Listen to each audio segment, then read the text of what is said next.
Imaginez ceci, une famille tranquille dans une banlieue française ordinaire, une vie qui semble sans histoire, jusqu'au jour où tout s'effondre, une femme, 4 enfants et un père qui disparaît sans laisser de traces.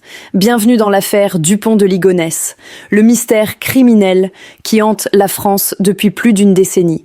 Comment une famille entière a-t-elle pu être exécutée, enterrée dans leur propre jardin, sans que l'un des leurs ne soit retrouvé ? Où est passé Xavier? Et quelle vérité terrifiante se cache derrière les murs silencieux de cette maison à Nantes? Restez avec moi, car vous allez découvrir tous les détails. Commençons par la famille.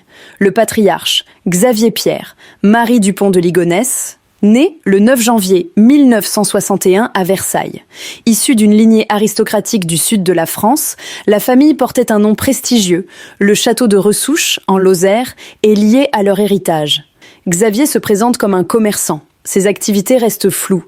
Il a été à la tête de petites sociétés comme SELREF ou un guide hôtelier pour commerciaux.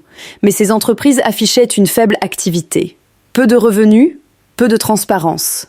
Sa femme, Agnès Audengère, née en 1962, enseignante dans une école catholique à Nantes. Elle était décrite comme très pieuse, stricte, engagée dans la paroisse locale. Ils avaient 4 enfants.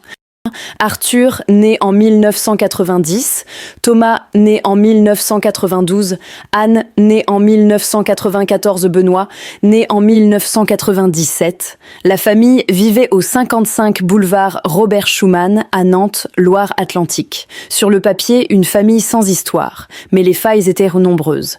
Par exemple, Agnès avait publié sur un forum en ligne ses difficultés conjugales et mentionné des phrases inquiétantes.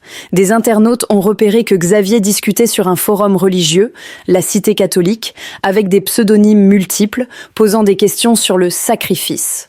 Finalement, il a aussi été banni du forum. Ces détails montrent une tension latente, une double vie, un homme en lutte intérieure qui peut être un indice sur ce qui va suivre.